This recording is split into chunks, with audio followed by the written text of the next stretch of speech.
নমস্কার, পদ্মারানী মেকার্সে আপনাদের সবাইকে স্বাগত জানাই।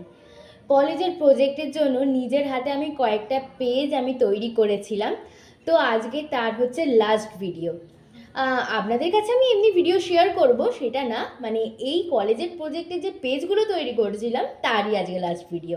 আপনাদের বুঝতে যাতে না অসুবিধা হয় সেই জন্য আমি দুবার রিপিট করলাম।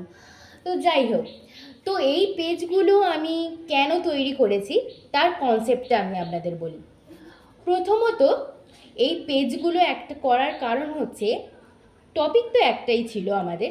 তো টপিকের ভিতরে আমি কয়েকটা অধ্যায় করে দিয়েছি, মানে এটা স্যার ম্যাডামরা অবশ্য বলেছিলেন অধ্যায়গুলো করার জন্য।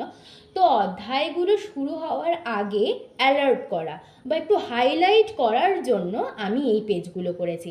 মানে ধরুন এই যে সার্কেলগুলো করেছি, সার্কেলের ভিতরে আমি লিখব কি অধ্যায় 1, এবং অধ্যায়ে যে টপিকটা বা ডেসক্রিপশনটা দেওয়া আছে তারই মেন নামটা, মানে অধ্যায়ের নামটা আমি লিখব।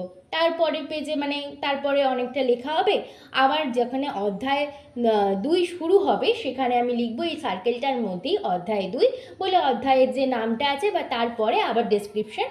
আবার অধ্যায় 3 লিখে অধ্যায়ের নামটা এবং তারপরে তার ডেসক্রিপশন, মানে যাতে স্যার ম্যাডামদের বুঝতে সুবিধা হয় যে এরপরে এই অধ্যায়টা শুরু হচ্ছে, এবং তাদের চোখে যেন খুব ভালোভাবে এটা পড়ে এবং তারা যেন বুঝতে পারে। সেই জন্য আমি এই পেজগুলো তৈরি করেছি। এই পেজগুলো কেমন হয়েছে অবশ্যই কিন্তু আমাকে কমেন্টে জানাবেন, এবং আমার পেজটিতে যারা নতুন প্লিজ তাড়াতাড়ি সাবস্ক্রাইব করে দিন।